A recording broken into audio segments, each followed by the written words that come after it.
And we're back. We had some technical difficulties there, so if there's any abrupt edits, you'll figure out, you'll know why. Is that we had some computer issues again with the podcast, with the recording itself. Not my fault this time, but we'll figure it out. It's not a big deal. Anyway, so the video may end up being in two parts. We'll figure that out later. Let's get back to talking sports. All right, where I left off was, well, at this time of year, pretty much it's all NFL all the time. The NFL is the big story. And that means in Detroit, the Lions are the big story. They remain in the playoff hunt, Greg, but they need tons of help. They beat the Bears fairly handily, fairly easily, doing what they needed to do. They won 20-10. I don't think the score really reflects how much the Lions actually dominated the game. But the Lions needed some help today from other teams to really give them their playoff chances a boost, and they got very, very little. The big one they got today was the fact that the Rams absolutely clubbed the Seahawks. So that moves the Lions into the 7 seed in the 6 seed playoff tier. Right now, they are behind let me, if I can bring it up here. Yeah, they're behind the Panthers and Falcons for the wild card, because it looks like there's going to be 3 teams from the South are going to make it into the playoffs, as things stand right now, unless the Lions can sneak in here. So the way things look for the playoffs, Greg, is I think the Packers look like they're pretty much fallen out of it. They didn't get the boost they hoped from Aaron Rodgers returning today. He threw 3 picks, so they lost. They're down to 500. They're 7-7. They're pretty much out of it. You're gonna have, the way it's looking, you have to win 10 games to make the playoffs. So the way things stand right now, when it comes to the NFC, Eagles and Vikings have clinched. Rams have all but clinched. Saints, Packers, it's the Saints, Panthers, and Falcons all in a jumble for the 4, 5, and 6 spot. Between winning the division and getting the wild card. In the 7th spot is the Lions at 8-6. The Falcons play on Monday, and they are 8-5 right now. So this is where things stand as of right now. Greg, 538 says the Lions' playoff chances stand at 21%. It's like, at least it's a chance. The way things are falling into place here right now, the Lions' only chance to make the playoffs is they have to win out. They got to get to 10 games. And we talked about this earlier in the year. 10 is going to be a minimum of 10 games to make the playoffs this year. No 8-8, no 9-7 is going to get you in. And what it's really looking like it may come down to, for the Lions to get in cleanly, the Falcons got to lose 2 of 3. And their schedule may end up being that way because 2 of the 3 games they have left to play are against the Panthers and the Saints. But Lions lose a game, they are pretty much toast. If they get into any kind of scenario where they're in a tiebreaker with the Falcons, they're toast. The only other chance they have is for somehow to get into some sort of tiebreaker with the Seahawks and I believe the Panthers. In other words, Greg, it's still not looking very good here. Even though the Lions' schedule is eased up, they will likely be favored in both their games. They play they're in Tampa next weekend, and they end the season week 17 against a struggling Packers team, but have always given the Lions some trouble, especially if Aaron Rodgers is returning. Where do you think is going to happen here? Do you really? I'm getting the feeling that the Lions may end up winning 10 games and missing the playoffs, and I'm not sure how to feel about that, to be honest with you, because we've had many a year where the Lions snuck in at 9-7. I remember some 8-8 years where they made the playoffs. Hell, I remember them making the playoffs at an under 500 record in one of those strike years back in the 80s, if I remember right. So, I guess at this point, I feel like I'm just kind of rambling about this playoff thing, but it would be a shame if the playoffs, making or missing the playoffs, came down to that controversial play at the end of the Falcons game in week 3 of all things, where Golden Tate was correctly ruled down, but that damn 10-second runoff rule killed the Lions. So, but then again, Greg, you could also make the argument, if the Lions just took care of business in some of these other games, it wouldn't make a difference. And that's actually the case that Jim Caldwell's been making. We just need to take care of business and then let the chips fall where they may. So, where do you stand in all this? Do you think the Lions are going to make the playoffs? Do you think they're going to be able to win out? This is really becoming it's low. I'll put it this way: it's less than a coin flip right now for the Lions to make it to the playoffs. And I gotta wonder what kind of fallout's going to come of this if they don't. Well, there's real quickly one small correction. They're Yeah, not at Tampa next week. They're at Cincinnati. They're at Cincinnati. I'm right. They Cincinnati next played week. Tampa last week. Yes, Right, and then that's they've right. got, like you said, they've got the Packers at home. And Cincinnati's pretty much playing out the string. They got wiped out today. Yeah, hey, you can always point to a play here, a play there, a game here, a game there. Clearly, that Falcons game back in week 3, like you said, may come home to roost. Yes, that's true. But it is what it is. You are what you are, and the Lions, to be fair, could not get the ball into the end zone when they should have, and it should not have come down to that play at Golden Tate. So you can talk about that. It doesn't matter at this point. Yeah, you can say the same thing about the Steelers game for all their failures in the red zone. Sure. And let alone that stretch where they could not score in the first quarter for 4 straight games that really put them behind the 8 ball. That's a flawed team and playing against probably some less flawed teams. I guess the best way to put it. Yeah, and then when you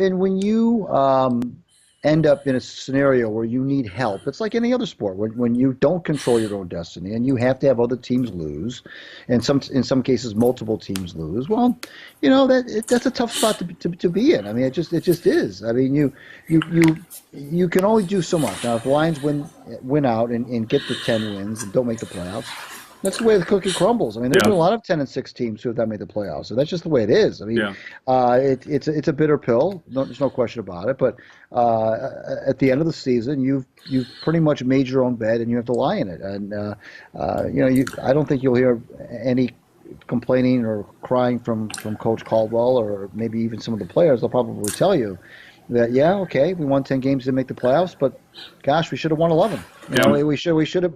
It's on us. It's on us. So, but what this does do, Al, is what you mentioned in the show notes. Is that what it does do is if they do win 10 games and don't make the playoffs, then that really is going to create an interesting scenario in terms of how the fan base, anyway, is going to look at Coach Caldwell.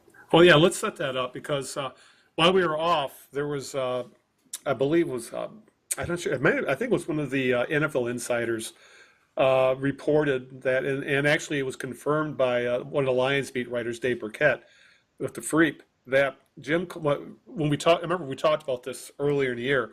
Yes, Jim Caldwell got a contract extension from Bob Quinn, and it was reported as multi-year at the time. Well, a couple of weeks ago it came out, that it wasn't really multi-year. It was just a 1-year extension. It's only guaranteed through 2018. So firing a coach with just 1 year left on his contract is fairly commonplace. Firing a coach with more than that on his contract usually doesn't happen, especially one with a winning record. Especially when it's won double-digit games this year. But there is some reason for the getting fired. That he's not Quinn's guy to begin with. Quinn didn't hire him; he inherited him. Even though there's reports to get along great, but who knows what's going on behind the scenes. And there's also the fact that there's, I think, rightly, a thought that Jim Caldwell just will not be the guy to get this team over the hump, as we've seen with some of these, I guess you could say, boneheaded things going on with the team, like 2 consecutive weeks where they had not enough defenders on the field. A couple weeks ago, I think it was 3 weeks ago or 4 weeks ago, they had not 10 guys on the field on I think a touchdown play. Then the week after, they only had 9 on the field on a play deep in the red zone. It ended up setting up a touchdown for the opposition. Things like that, I think, have gotten kind of the fan base, Greg, ready to. I don't want to say ready to move on, but there is a thought that maybe they can do better. Jim Caldwell is what he is, but is he enough to actually get this team to, God forbid, win a playoff game? I mean, there's only been 1 playoff victory in our entire lifetime, Greg, and I'm not sure if Caldwell's that guy. I mean, that's the question. Do you fire a guy who wins 10 games, has a winning overall record, probably the best Lions coach since Wayne Fontes of all people, yet if the GM doesn't think he's taking the team in the right direction, or the GM isn't comfortable with going to this guy in the future, I would not blame Bob Quinn one bit for wanting to move on because he did not get a chance to hire his own coach. I don't believe that he took the job and part of the requirements was to keep Caldwell. I just think it was the path of least resistance where it allowed him to do other things in the organization because, as we both know, he pretty much gutted the front office and scouting staffs. So if he makes the playoffs, he keeps his job. I think that's a given. If he wins 10 games, I think all bets are. If he wins 10 games and doesn't make it, I think all bets are off. Specifically because of the contract status. Because if he really felt confident about Quinn, Greg, he would have been more than a 1-year extension. It would have been a full-blown extension. And it's also the fact that Quinn didn't hire him to begin with. So if I'm Jim Caldwell, I'm kind of nervous right now. Well, I mean, everything you said is right. I mean, there's nothing really to argue against anything you just said when it comes down to the, as far as the 1-year extension, as far as Quinn didn't hire him, he's not his own guy. Mm-hmm. Caldwell may not be the guy that's going to lead the team to the promised land. All those things are true, but I still think it would be difficult. I could be totally naive. I just think it would be difficult for Bob Quinn, and I don't know that he would do this, to fire Jim Caldwell if they ran the table, got to 10-6, and didn't make the playoffs because of a tiebreaker. It could come down to a tiebreaker. It could come down to probably that head-to-head game against the Falcons. That's what it's really looking like. If the Falcons lose their game against Carolina, they're probably in. I don't know that Bob Quinn would fire Caldwell at that point. I think he'd say, well, look, I've got him signed through 2018, and you're absolutely right. I mean, it wasn't a multi-year extension like it was originally reported, by the way. Yeah. So once it came out that it was just a 1-year extension, then it kind of changed the perspective a little bit. Well, let me ask you this though, real quick. Say he keeps them. Say they don't make the playoffs. They win 9 or 10 games, have a winning season. I mean, they're guaranteed a 500 right now. And what do you do in the offseason? Say you keep them. We're having the same discussion midway through. Anytime next year, the Lions start to struggle.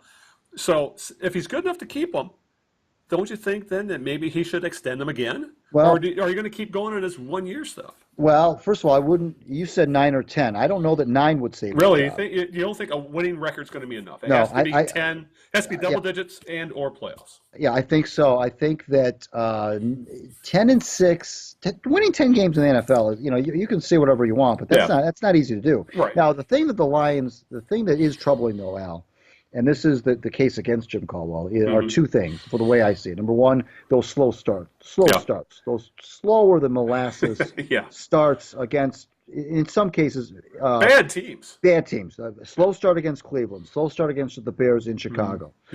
Slow starts galore. And the other thing that is troubling is that there's 6 losses. They can't beat a good team. There's 6 losses against Pittsburgh. Minnesota, when Minnesota was firing on all cylinders. The Panthers, the Ravens. Who else am I missing here that they lost to? Atlanta, of course. Yeah, Atlanta. And who else am I missing? Let me bring it up here. Another good team. They've lost to Saints. The Saints. Yeah. Who are on another fire. And another horrendously slow start in that game. Right. Well, yeah. So that's the case against Jim Caldwell. You say, well, the slow starts, the 9 men on the field in Baltimore was a bad look for him. I mean, there's no question about that. That was horrible. That's damning for any coach. Yeah. That doesn't happen in New England. It doesn't happen in Pittsburgh. It doesn't happen in Seattle. Those kinds of things don't happen in those cities. That's not good. But I'm just thinking that in terms of you're looking at a 10-6 record.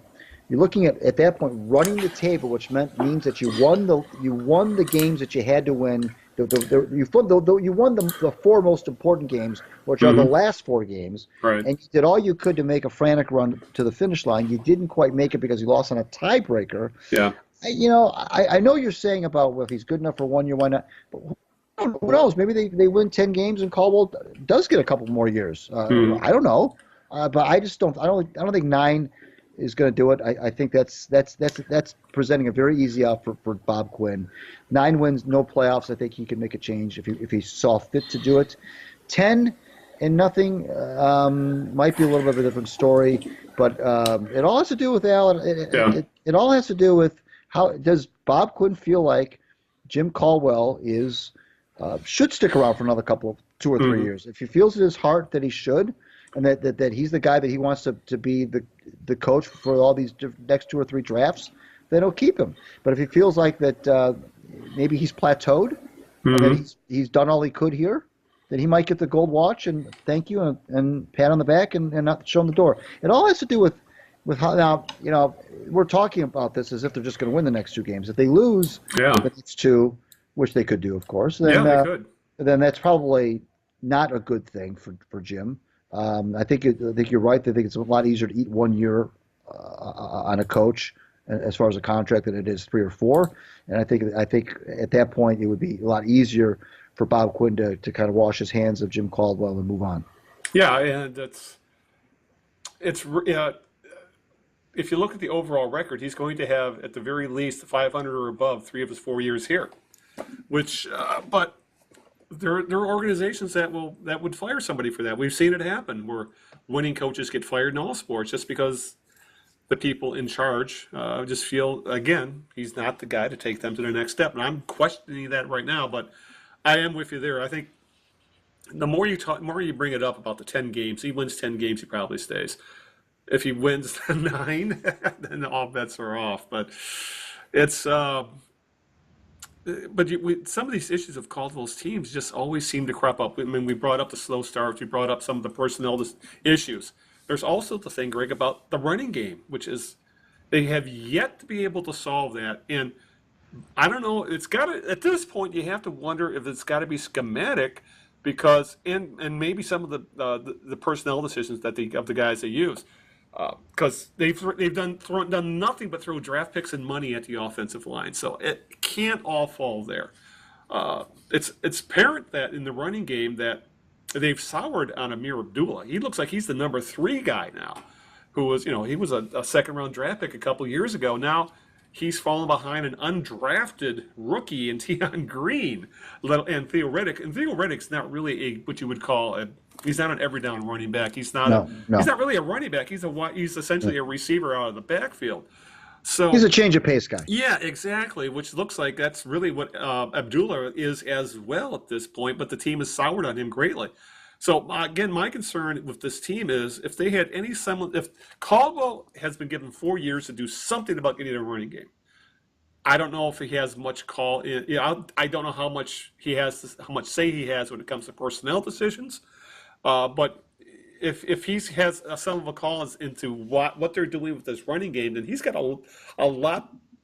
He's got a lot to answer for, because he's getting if Matthew Stafford had any semblance of it, even a league average running game, we're talking about a team that's getting ready to go into the playoffs, not on the outside looking in as things stand right now. Because Stafford's done everything he goddamn could to get this team as far as they've had. Essentially, it's him and the wide receivers at this point, because they're getting nothing out of the running game.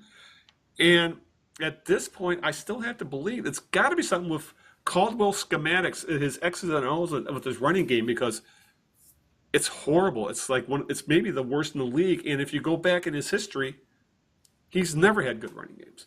No, it is embarrassingly bad. There's no question about that. And I hear what you're saying about schematics and so forth. And they can't make 3rd and 1 to save their souls. I mean, it's just it's ridiculous. They can't. 3rd and 1, they can't. They always try to run outside, which I don't understand. It never works. They try these. They're not the mid-60s Packers. Let's put it that way. Yeah. So I don't. But as you're talking, I'm thinking in terms of the big picture. I'm trying to remember where the Lions were when they hired Caldwell, coming off that disappointing finish, if you remember, in 2013, when Matthew Stafford played horribly, the team played horribly, and they had it was all teed up for them to possibly win the division that year, if you remember correctly. And they went totally down the tubes. Stafford was horrible in the last 5-6 weeks of the season. Yeah. And of course, ironically, Jim Caldwell, who was the offensive coordinator for Baltimore, was in town when Justin, what's the big kicker for the Ravens, the guy with the big leg, kicked like a 62-yard field goal or something to beat them on a Monday night game or something. Right. That just kind of capped that whole. They faded out of the playoff picture. So if you look at where the Lions were when Jim was brought in, and almost 4 years ago now, and where they are now, and if in the NFL, 4 years is a lifetime as a coach. I mean, that's a heck of a long time. If you look at where they were and where they are now, is that enough progress to warrant more time? This is the league that it just is all based on what have you done for me lately? And Bob Quinn comes from an organization that does not look at having a winning record 3 out of the 4 years as being some sort of a great measuring stick. So I don't know that the team has made enough progress in 4 seasons to say this guy gets another 2 or 3 seasons to see what he. I hadn't really thought about the running game as a potential cause celeb, if you will, to give Caldwell the Ziggy. But you're right. There has not been really any progress on that front in 4 years, and like you said, they've put high draft picks, money into the offensive line. Now it could be that they just made bad decisions. These guys aren't as good as advertised. I think Rick Wagner and T.J. Lang have not been what I thought they were going to be for a variety of reasons. They've both been beset by injuries. Number one, but I don't know that the Lions really got the bang for their buck on that side of the line. And they don't seem to really run to that side of the line very often. They don't pound the ball on that side as if to take advantage of that. And so that could be the death knell as well. Yeah, and the next time we talk, who knows what we'll be talking more. Well, more than likely the season will be over anyway. But it's just before we move on, I'll just ask you point blank: is this team going to go to the playoffs? No. Yeah. I think that I actually see them. It's funny because it looks like the way the schedule's set up, it looks like they're due for another heartbreaking loss to the Packers to finish their season, which is usually what happens. Yeah. I think I see them losing in Cincinnati next week in cold, ugly weather, and making the game against the Packers almost moot. Yeah. And I think it'll be kind of a nasty environment in Ford Field that night or that day. Yeah. And I think the Jim Caldwell watch will begin. It's probably going to begin after they lose the Bengals, the way I'm predicting it. Yeah. Now, that's what my gut says. What say you? I think I follow the same boat. When you need essentially to bet a parlay for your team to make the playoffs, and kind of a long shot parlay at that. When you need 3 or 4 different things to happen and go your way for you to just sneak into the playoffs, you're not making the playoffs. A betting man would bet against them making the playoffs right now. And you make a good point. Cincinnati also is like a trap game. Yeah. Because they've won 2 in a row. They're still in the hunt. Everybody's fired up about the Packers coming in week 17 with Aaron Rodgers like they have the last few years. Yet here's Cincinnati, who's been struggling. They got their asses kicked today, but it'll be in more than likely brutal weather. Anybody who lives in Michigan and Ohio right now can tell you that what weather's going to be like next weekend. And it's the kind of game where if you had a running game, that's what you would lean on. Right. Right. If the weather gets any kind of bad, the Lions are in deep trouble. I remember we talked about this. But I don't know if it was the last show or the show before that, but I remember saying to you that there comes a time, usually in December, where you're going to be in cold weather, and you really would like to just run the football. Yeah. And I think I talked about this way before the weather was going to get cold, and I said, look, there's going to come a time this season when the Lions, and I mentioned the Cincinnati game specifically, where you want to, not have Matthew Stafford throw 45 passes. You might want to have him throw 25 or 30 and run the ball 25 or 30 times and get 120 yards on the ground and be able to pound the ball on the ground because you don't know what kind of weather you're going to be up against. And those are the kinds of games that teams that make the playoffs are able to do that. Yeah. And I don't know that we've seen nothing that would indicate that the Lions were capable of doing that. Yeah, it's at least not this year. And again, the running game will not get fixed to the offseason. Pure and simple. It's going to be thrown in Bob Quinn's lap again. That's going to be, he's got to do something about it. But yeah, right now I just don't see how this team can make the playoffs because too many things have to go right. And in the NFL, it's I just don't see it happening. It's just. It'd be the kind that kind of parlay the lines need to have. It'd be like it's like 100-1 in Vegas. Those things just very rarely come through. So I'm with you there.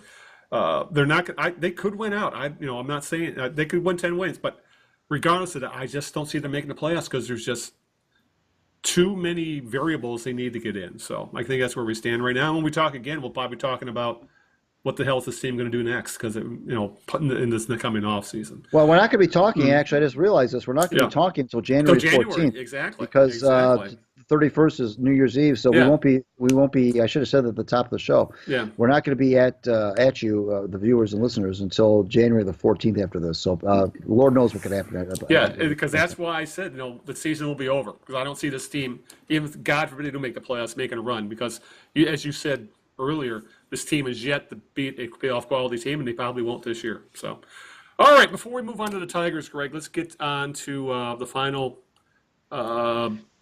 question, birthday game. Sure. This person was born on this date in 1951. He made his name in hockey. He is currently coaching in the NHL. He's won a Stanley Cup. He's coaching the team that he won the Stanley Cup with. He's on his second stint with that team, which was in 1999, marked by a very controversial Brett Hull goal.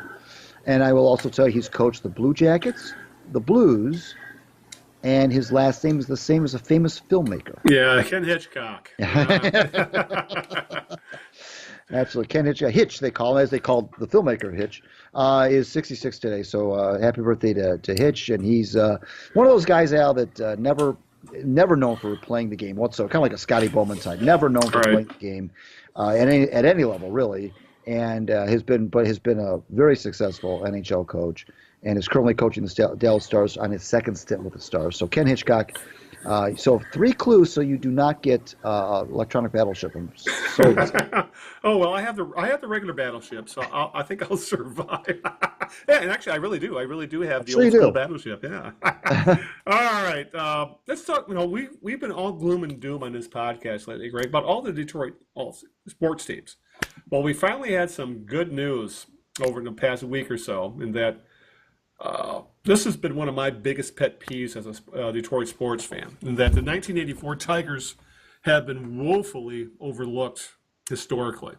Even though that you can make an argument that was one of the best teams in baseball history. I mean, they still have a record-setting start of 35-5, essentially ending the season before it was 2 months old. Which is amazing to think about. And even though it's disappointing that team could only win that one world championship, because they were good enough to win multiple. But regardless of that, my biggest pet peeve was that Alan Trammell had been completely ignored, for the most part, by the Baseball Hall of Fame writers, the BBWAA, the Baseball Writers Association of America. He was always in that 20 to 30% range, never close enough to even really get a sniff of getting in. Yet, finally, after he stayed on the ballot all 15 years he was eligible. After falling off, it came up to, as they used to call it, the Veterans Committee. Well, now they have different committees, and Trammell's now part of what they call the modern baseball era, which I believe they call from the 70s and 80s into the early 90s. They break it up into different eras of baseball now than just having one singular Veterans Committee. Well, in this time frame, they were going with the modern baseball era committee. Well, they finally corrected an egregious mistake, and that is they elected Alan Trammell to the Hall of Fame, which something he should have been in more than a decade ago. Because when you look at the numbers, Trammell was the equal of many of the, probably better than most of the shortstops that are in the Hall of Fame. And if you look at the numbers, he's pretty much identical to Barry Larkin, who got in like no problem at all. Wasn't he first ballot, if I remember right? I'm not sure. I don't know. But he was darn close. He didn't wait long. He did not wait long. And what was also, so Trammell, awesome pick. He should have been long ago. I think everybody agrees with that. Also getting in, though, surprisingly, was Jack Morris, the Tigers ace of the '80s.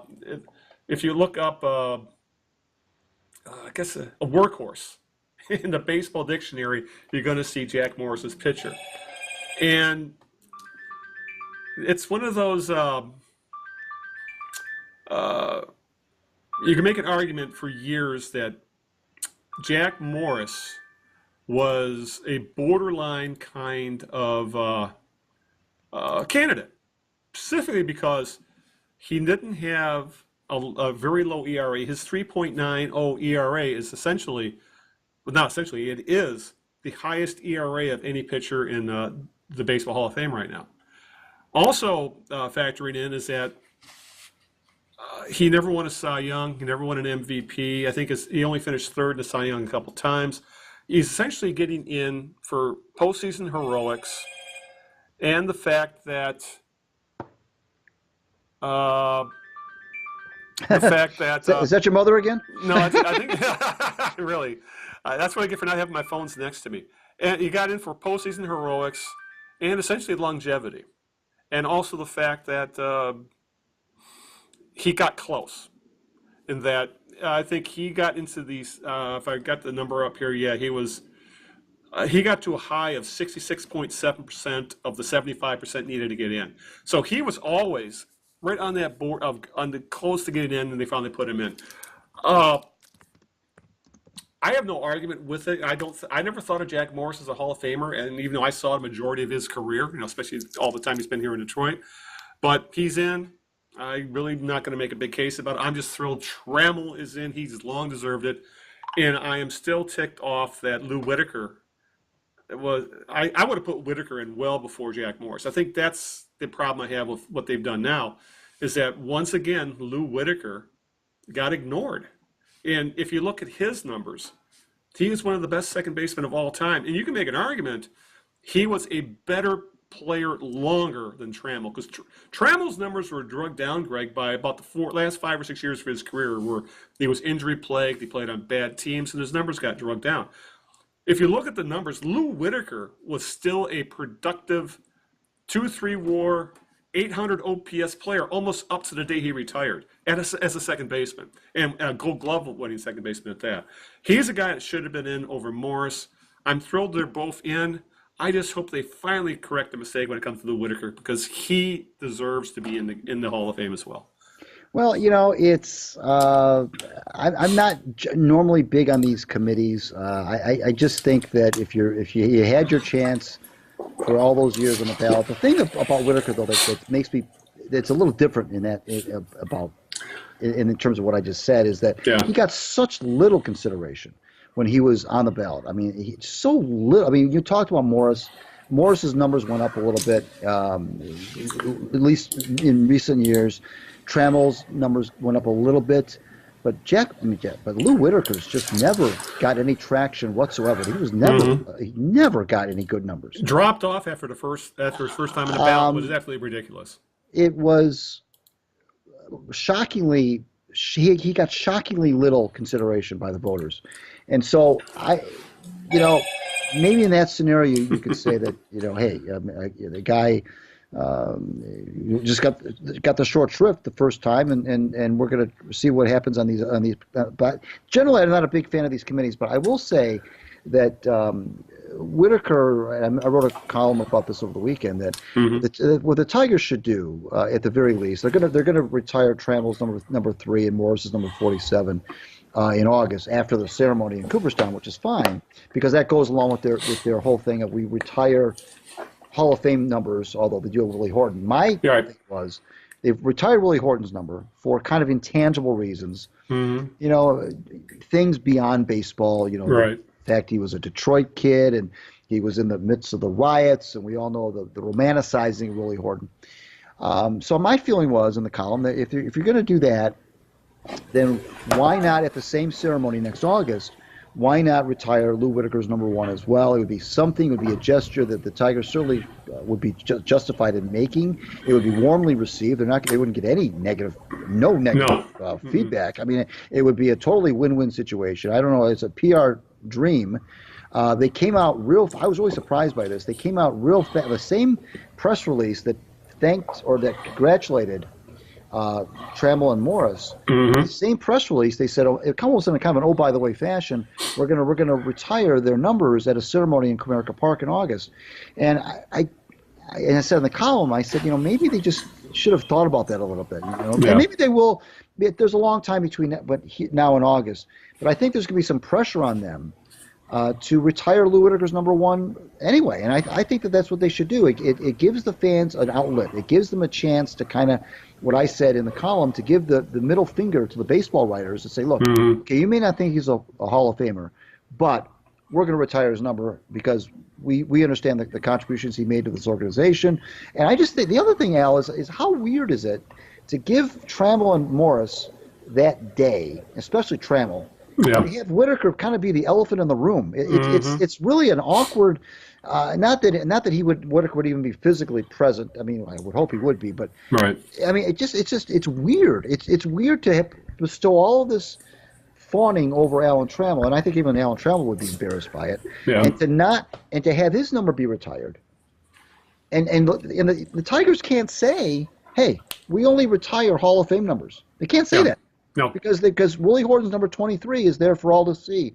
So if you could retire Horton's number for intangible reasons that go beyond the game, then certainly Whitaker's 19-year association with Trammell, it would be. I don't know why you wouldn't do it. It would be a PR dream. You would get nobody would say boo about it, and it would be, frankly, I think it would be another. Yes, it would be an exception to the rule if you. The Tigers don't have very many retired numbers to begin with. They really don't. But this would be, if you're going to make it except, I think that it would be totally acceptable to make this exception. Yeah, the Tigers always played fast and loose with their rules when it comes to retiring numbers. Willie Horton. Remember when they used to say, "Oh, we don't retire numbers because Ty Cobb didn't have a number." No, crap like that. So, I'm with you there. It's long overdue for all of them, and. It's sometimes, Greg, I just wonder about what's going on with the Tigers front office. Like, I still think they really treated Sparky Anderson badly going back years ago. Even how it came when they finally honored him. It just didn't come across as done in the proper way it should have been done before. Just things like that. The Tigers have always had these odd little grudges or ways of doing things that tend to rub the fan base the wrong way when it comes to treating some of their best players and managers over the years. So that might be me. That might be me. One of those might be me, actually. Yes, that's you. Yes, I got your message, Greg. Okay, good. But in the end, so we can move on, so we can start hitting the home stretch. I'm with you 100%. Whitaker's number needs to be retired. It should have been retired years ago. Both of those, all three of their numbers should have been retired years ago. And so none of this, they need to be in a Hall of Fame bullshit. That's crap. These guys were awesome Tigers for a very long time. They should have been honored. Should they be like the Pistons, where I think they've kind of gotten a little too loosey-goosey? Yeah, before they retire. I don't want them to go that far, but these guys are legit Hall of Fame talents that should have had their numbers retired long ago. And playing these semantics, going with the semantic games of, he's not in Hall of Fame, we can't do it yet. That's bullshit. So I'm with you there. Well, the only thing I can see, Al, that the Tigers could maybe come back with, and I don't know that they would, but you could then say, if you wanted to play devil's advocate, you could say, look, I hear you what you're saying about Lou Whitaker. Great, no question, he was a great Tiger. But then you're going to start to hear people talk about those other players that we've heard about, like Mickey Lolich, Bill Freehan. You're going to hear about players like that are, and frankly, I mean, Lolich, I mean, he was a hero of a World Series winning team. He did something that very few pitchers have ever done. Throw 3 complete game victories, including a Game 7 where he outdueled the great Bob Gibson. What, 2 on 2 days rest? On 2 days rest. Yeah. Plus for a long time, Mickey held the record for most strikeouts by a left-hander. Left-hander, until finally was broken. I mean, he won a lot of games as a Tiger. He was every bit considered a local kid as anybody else, and um, I that's where you could start to say, well, you mentioned the Pistons getting a little loosey goosey, and I agree with you. They have, but Mhm. you know, then you could. It just might put them in a situation where you could now you're starting opening a can of worms. Yeah. I still think though, for everything that Whitaker did, I don't think you could really play that game, play the Mickey Lolich game. I think that you could. I think the Tigers would be very because of his association with Alan Trammell, because they were together for so long, and because he only played for the Tigers, which is another thing, by the way. Well, let's Mhm. play for other teams. You've got that going for them. They both play for only the Tigers, so Right. that's. And Morris obviously became a vagabond, but that wasn't really his fault. That's the way it worked out.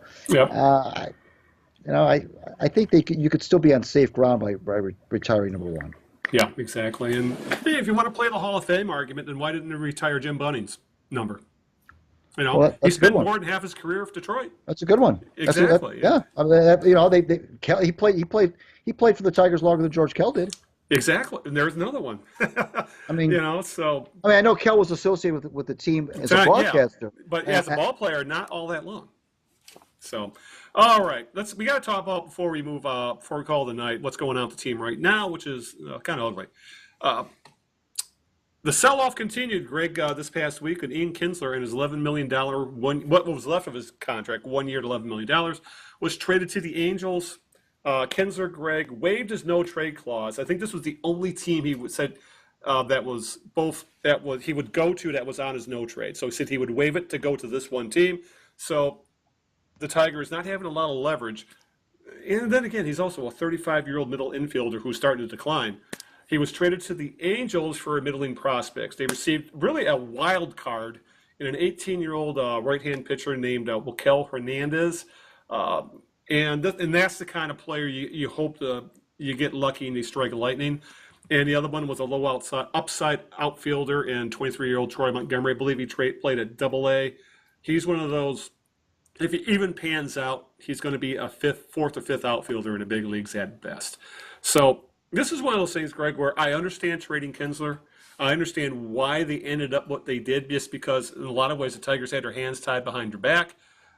But you got to wonder, would they have been better off gambling that Kinsler would have a bounce back season offensively and maybe been able to get more for him at the trade deadline? Because this is going to be a 3 to 5 year, maybe longer rebuilding process anyway. What's the difference of trading Kinsler, what you're going to get with Kinsler now compared to what you're going to get to Kinsler at the trading deadline? Because I don't think Kinsler's going to fall off to the point where he won't have any value at all at the trade deadline. So, I can understand trading him. I don't know why you couldn't have waited a few months and see where things stood in July. Maybe you could have been able to twist arms and get a little more. But, I'm not in the room with Al Alila. I'm not sure what's going on. But this is one of those things where maybe they could have held on to him long, because $11 million is a drop in the bucket when it comes to big league baseball salary. So it's deals like this, Greg, where I get this feeling that there's more than just we're rebuilding. I also get the feeling that Chris Ilitch wants to dump salary. And $11 million is $11 million.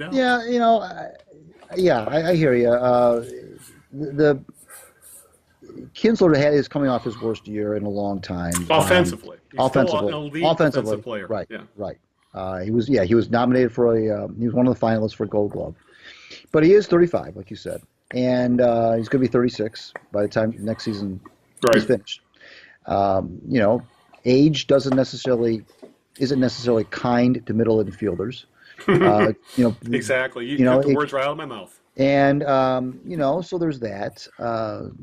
But you make a very good point in that. What if he does bounce back offensively? What if he does, have a year like he had in 2016, where he's batting average is back up, on base is back up, and so forth. And then, like you said, you're not going to be in the race, obviously. So, like you said, middle of July comes along, and you've got a bunch of teams. Now, there were some teams that were in the mix this year.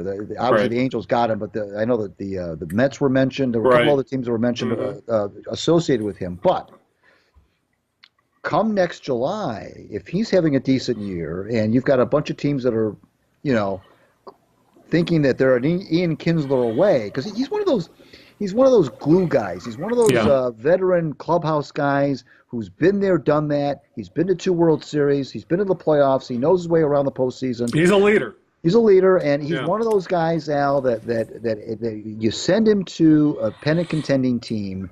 He would be a great addition. I think he'd be a really Right. nice addition to somebody come mid to late July.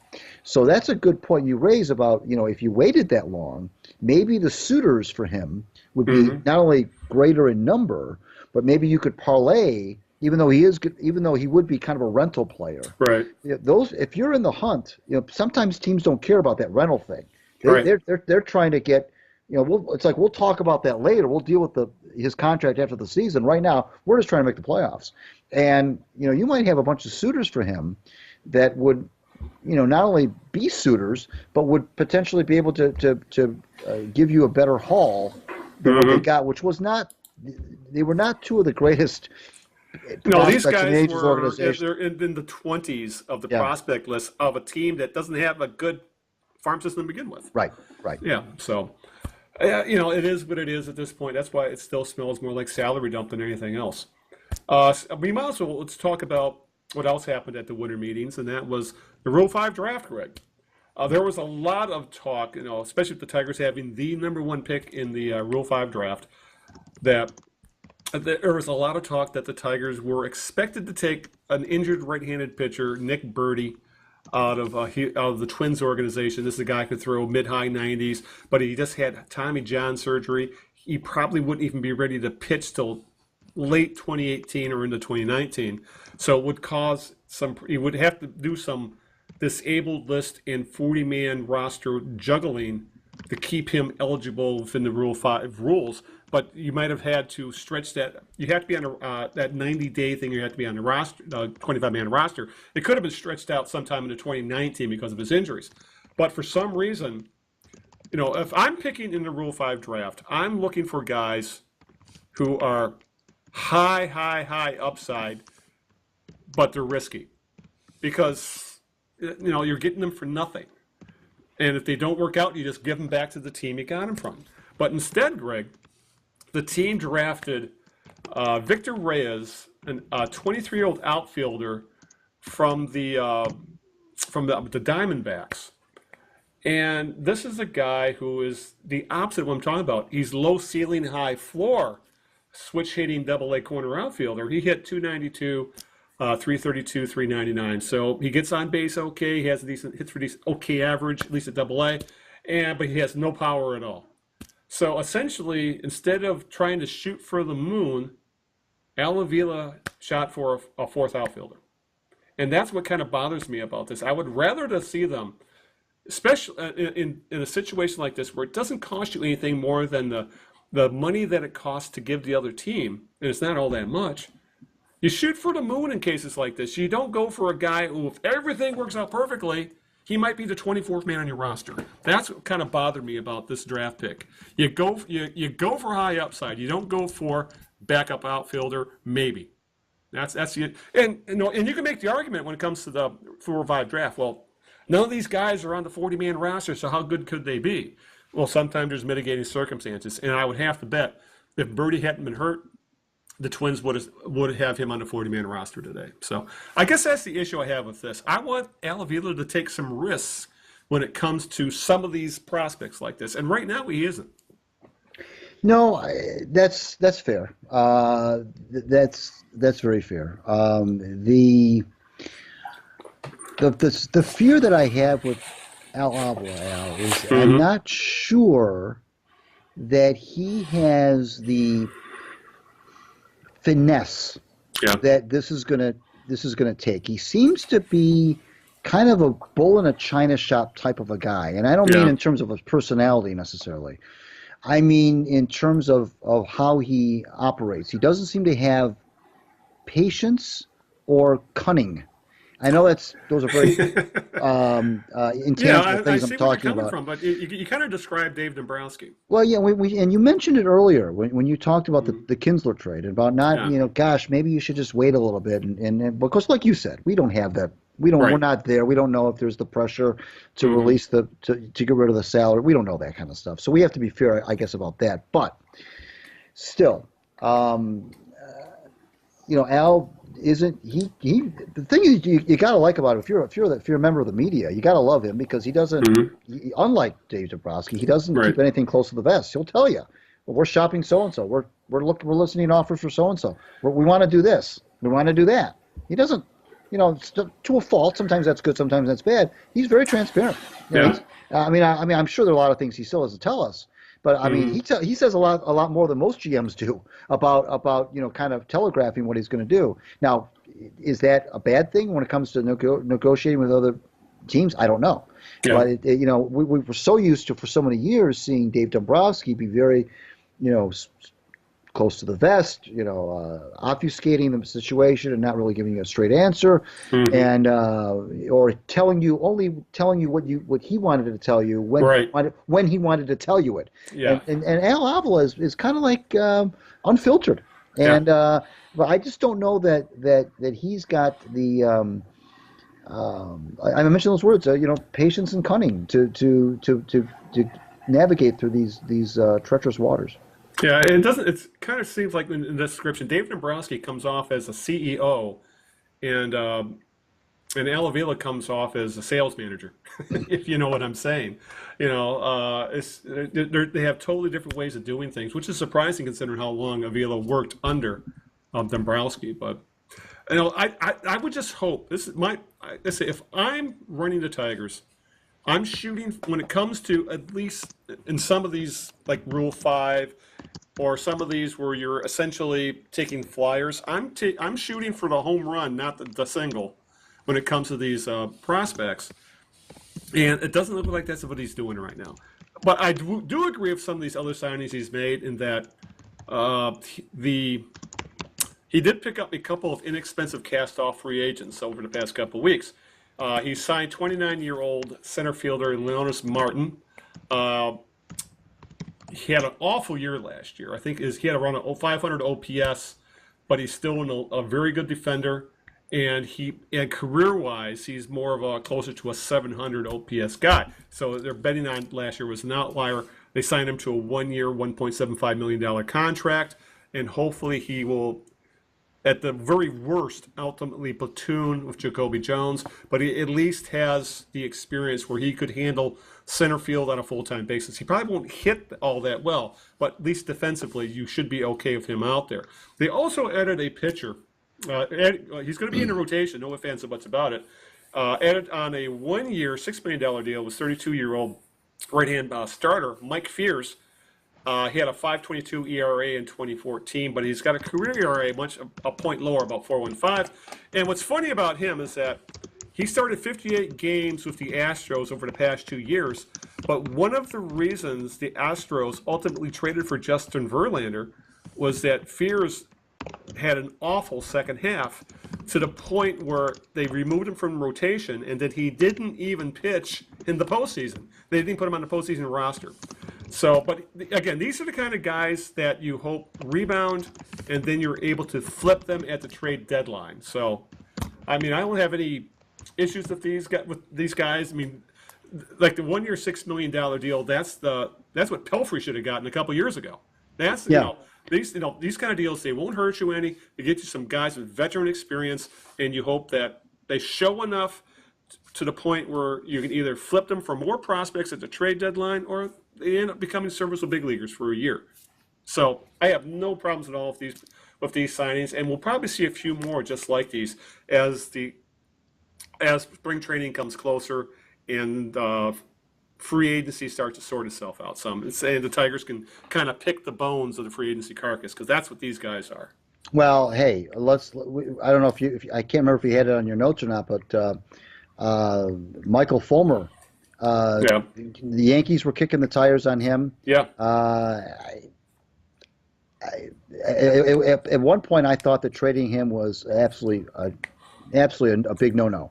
Oh, so you're kind of falling onto my side now. Where if the offer is there, you do it. I don't know that I'm there yet, but his injury it's because of the injury. It's Right. because if he didn't have the surgery and he didn't, I would the still be nerve injury. Right. I would still be in the absolutely you never trade a guy like that boat. Right. But the only thing that gives me some pause, although I'm still leaning toward don't trade him, is we don't know what he's going to be like after that. I mean, we have no idea if he's going to come back and be the exact same pitcher he was before he got hurt. And so actually, you could make the argument that last year he wasn't as good as his rookie year. If you want to trade if a team is going to come calling like the Yankees, who have a lot of good young kids in their organization, and they want to take a risk with this guy Fulmer, and they're going to offer you the moon and the stars, I know that you have to have somebody on your team that's going to anchor the staff. I understand that, and if you don't have Fulmer, a healthy Fulmer, then you don't really have an anchor on that staff right now. You can't count on rotation, I should say. You can't count on Jordan Zimmerman. I don't think. Yeah. You can't count on really anybody else in that rotation other than Fulmer, and that's a big if because of what he's coming off of. Right. But if you've got a team that's going to knock on your door and say, "Look, we're interested in Micheal Fulmer. We'll give you, a bunch of guys." I don't know that I would do it, but I would listen a lot closer now than I would before he got hurt. Yeah. This is I think the best description I heard of I saw about trading Fulmer. You don't trade Fulmer for prospects. You trade Fulmer and you get back, like the Tigers did today, Dombrowski, Max Scherzer, and Austin Jackson. That's what you need. Both those guys were literally on the verge of becoming big league ball players, and they both became very good big league ball players for the Tigers. Obviously Scherzer's going to be likely headed to the Hall of Fame now. And and him leaving Detroit's a whole nother discussion anyway. But that's what you trade a Fulmer for, and that wouldn't be enough. You need more. You need to get 2, 3, 4 guys who are on the verge of the big leagues on a team that's desperate. That's why the Yankees made sense. This is why this discussion was going. They're back on the huge payroll train. As we all know, with the Giancarlo Stanton deal, where now they just took on a $250-some million contract. And the Yankees are looking for young guys who are cost controlled for a few years to kind of help keep them under, at least around the luxury tax threshold. And that's why a guy like Fulmer is so interesting to teams like to the Yankees and the Dodgers, those really high payroll teams that are going to be over or right around the luxury tax. And those are the kind of teams you can take advantage of, where you can really get a haul, especially like the Yankees have a loaded farm system right now. Right. That's the kind of you don't trade Fulmer to the Diamondbacks or the Angels or something like that. If you have to trade them, there's a limited amount of teams you do it to, and the Yankees would be one of them. That's why it made a lot of sense. But it's a scary thought to do. But the argument is, by the time the Tigers are good, Fulmer might be ridiculously expensive, and and he might want to move on anyway after suffering through 3 or 4 years of god-awful 100-loss baseball. So I understand your feelings that you would be uncomfortable trading him, but if the Tigers really, really want to jumpstart a rebuild, it takes something to get something. And realistically, at this point, Greg, who else do you trade? Nick Castellanos can't get you much because he doesn't have a position, And other than that, you can't trade Zimmerman and Cabrera with those contracts and declining production. It's Fulmer or bust if you really want to jumpstart a rebuild and get big time on the verge of the big league prospects. So that's the argument for doing it. The fear is those prospects don't turn into Austin Jackson and Max Scherzer. They turn into, Danny Meyer and Leon Roberts. You remember those guys from the 70s. Of course. If you know what I'm saying. I hear you. But on the other hand, you got to have somebody in your team. You got to have somebody. I mean, he's team controlled for I think several more years. Like 2021, 22, something like that. He's not making any money right now. No. I mean, he's for a rebuild situation, he's a dream. Yeah. Because he's good. He doesn't make any money. I mean, if you're talking, we're talking about you're talking about who do you trade, and you're talking about Castellanos. Where they've already traded half the team anyway. They've traded almost everybody of value other than Iglesias and Castellanos. That's about it. Cabrera, obviously, you can't trade. Yeah, you can't trade them. But you can't. Those guys were all making a lot of money, or we're going to make a lot of money in the case of JD Martinez. Right. Fulmer doesn't make any money. No. I think he's gonna make like $600,000. Yeah, he's just above the minimum. Right. So I mean, he's not even close to arbitration. You've got him under control for his formative years. It's kind of like the modern day version of the reserve clause. The player can't really do anything. Yeah. So but that's what if the rebuild is if the rebuild is predicated on dumping salary. Yeah. Then why in the world would you trade a kid who's got all the upside in the world, is a former Rookie of the Year winner, who doesn't make any money? I mean, or he's not due to make any money for a long time. So I don't know why you would go that route. You've got to have somebody on your team. You got to have somebody to anchor the rotation. You got to have somebody that's gonna start 32, 33 games. You got to have somebody that's the ace. And if you got a kid that's making $600,000 that can fill that bill, why are you trading him? You're not, because at that point it's not a salary dump. It's not about that. At that point, it's not about salary. At that point, then at that point, now it's a risk.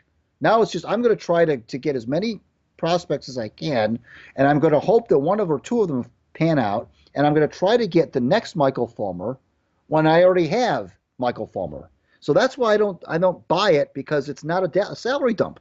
And he's not on the verge of making any sort of money. He's not close to arbitration. The Tigers have him, completely under their control, I think, for at least 3 or 4 more years. So I don't know why in the world you would want to go that route, unless the other team just gives you the moon and the stars.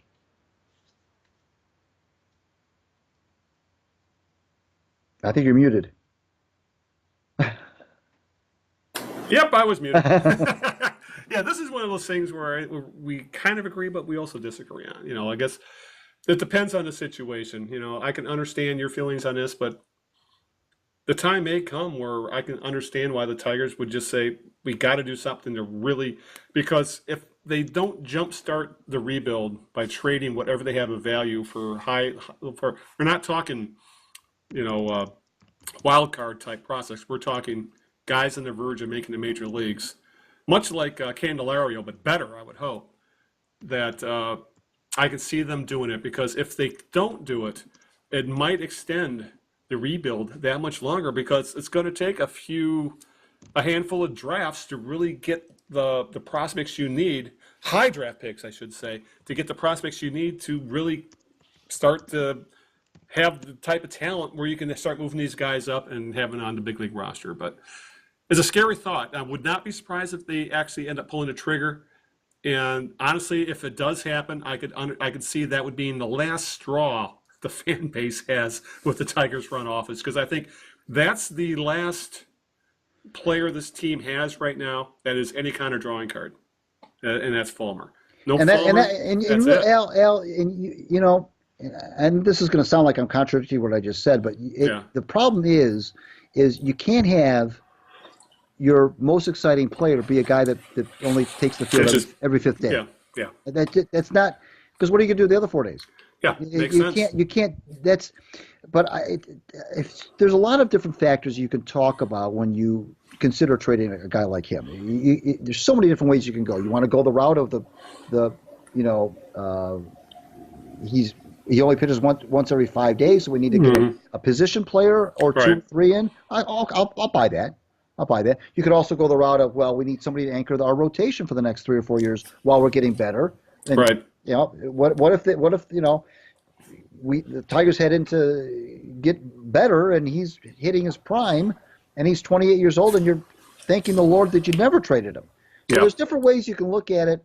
And certainly but you can't look at it from a salary dump scenario, because he's not making any money and he's not due to make any money. It's just a matter of, like you said, if the Yankees came calling, and I don't know how serious they were about him, if they came calling and offered, a bunch of guys you might think about it. But if I'm the Yankees, though, I don't know if I would do that until I saw Fulmer on the mound. Yeah, I mean, we're probably having this discussion again yeah, in yeah. mid-July. He's probably now right.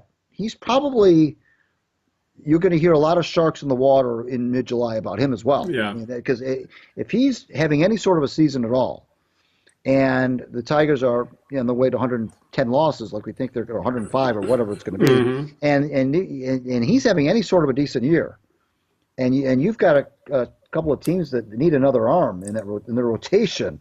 Yeah. We talked about Kinsler a little while ago. Mm-hmm. If you think Kinsler would be valuable in that scenario, try a guy like it's kind of like a Sonny Gray situation, like Sonny Gray was last year with the Yankees. That's a good comparison. It would be kind of the same kind of scenario. Mm-hmm. And again, the teams that he's attractive because he is under control. Right. He's not a rental. He's a guy that you can trade for and have captive for the next 2 or 3 years. Right. So but if I'm the Yankees, or if I'm any team interested in him, I don't know that I would trade for him now, not seeing what he's like on the mound after this surgery. Yeah, I'm with you there. I was surprised this even came about, considering the arm issues. But again, I have a feeling now he's not going to get traded this offseason. We're having the same discussion, 7 months from now. So, all right, Greg, let's wrap things up. So I know it's getting late on this glitch-filled podcast. So, who's your jerk of the week?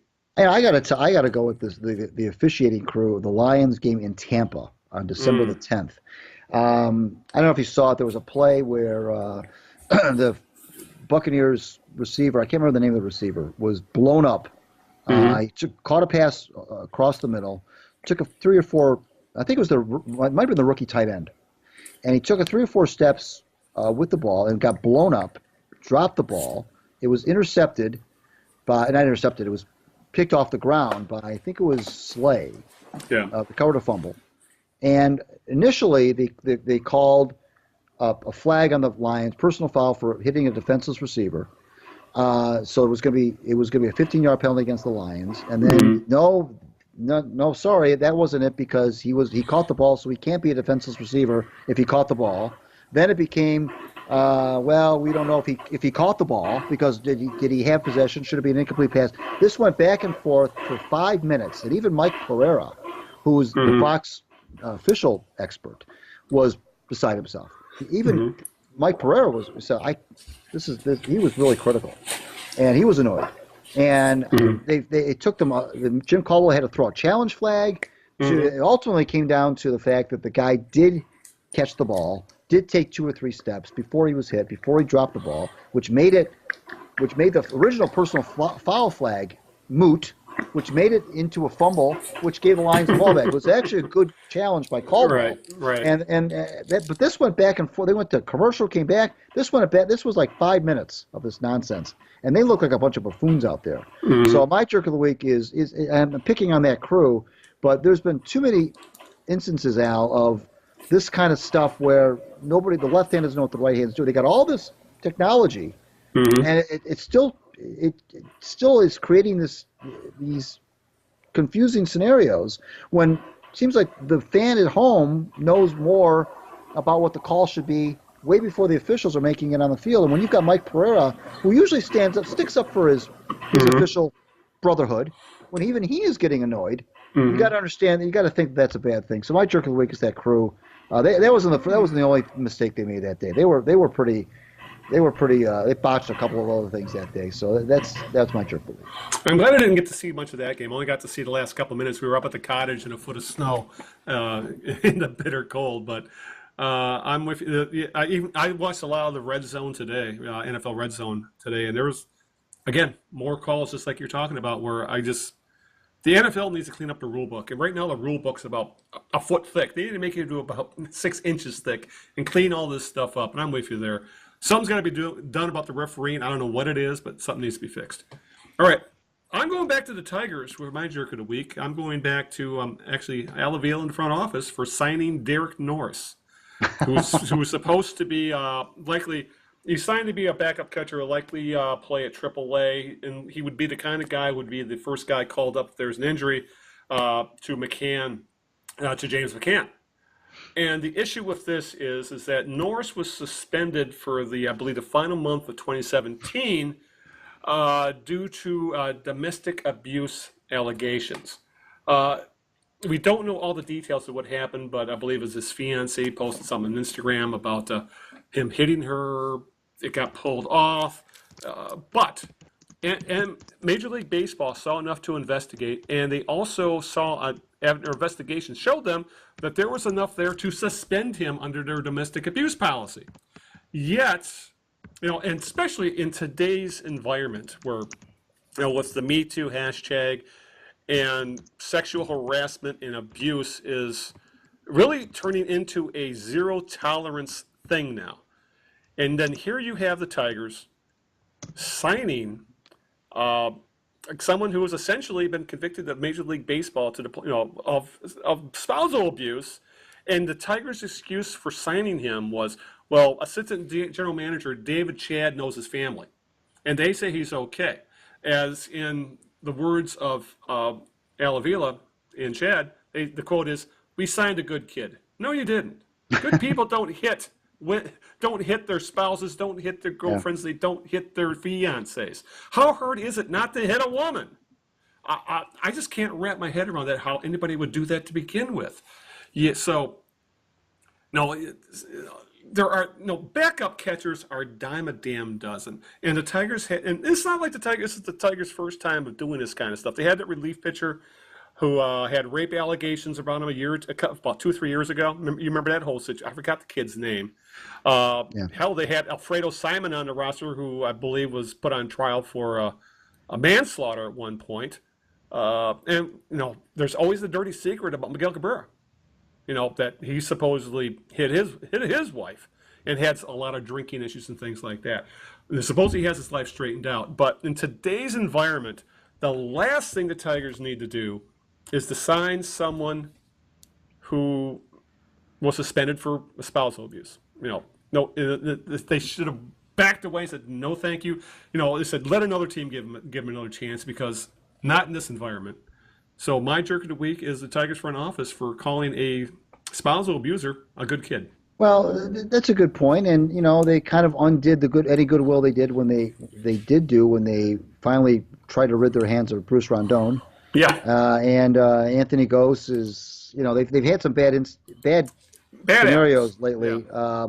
With Tyler Collins with giving the middle finger to the crowd, and they've had some of these. Again, Rondon is probably the biggest example, and they rid themselves. They didn't tender him, but then they bring in Norris, who, like you said, this is not, he fills a role that a million players could fill. I mean, he's not somebody they have to have. Mm-hmm. So that's a little bit on a team that needs to build as much fan goodwill as possible, because you're going to suck. Yeah. You don't do this. That's pure and simple. All right, let's wrap this up. Yeah, I want to thank Earl Shores, obviously, for his interview and his time. Once again, the book is the Electric Football Wishbook. There it is. There's the back. Check it out, and I don't know if you'll be able to order and get it in time for Christmas, which would be so appropriate, but this is still Christmas time, and this is the time of the year where we would all, as kids, look at these catalogs. So check that out. So thank you to him. We won't be back at you until January the 14th because of New Year's Eve. So everybody have a happy, healthy holiday. Have a great new year. We'll see you on the 14th as we start to move into the ninth calendar year of doing this program. I want to thank my lovely wife, Sharon. And thank you, Big Al, for making Sunday nights so gosh darn fun. Yes, thank you, Greg, for taking time out of your busy life to sit through this glitch-filled podcast. We're still getting the glitches out, guys. We're working on it, so trust us. Yeah, famous last words. I want to give a shout-out to Linda. I apologize. We didn't talk about any Red Wings this week, but we ran out of time. I'm sure we have plenty of time to talk about Red Wings, especially on the next podcast a month from now. And she's busy saving lives in the ER right now. And, of course, I want to give a shout-out to all the listeners for putting up with our experiments in video and audio. And, as always, as a reminder, you can find us on Blog Talk Radio. You can find us on iTunes. You can find us on Stitcher. Just search us under The Knee Jerks, Eno and Big Al. And of course, go to our Facebook page, our Facebook group, and our blog, which is the kneejerks.us. The kneejerks.net is the shortcut to get to the Blog Talk Radio page. And I think that about covers it. Oh, and at the Knee Jerks is the Twitter. At the Twitter is at Yes. the Knee Jerks and Facebook fan page, and don't forget our Facebook Knee Jerks group on Facebook as well. It's just called the Knee Jerks group. So check that out. All right. So let's wrap it up. So until this time, not 2 weeks, but 4 weeks from now, this is Al Beaton saying happy holidays, good evening, and aloha. Ciao, Italy, everybody. We'll see you on January 14th. Oh, and buy the book.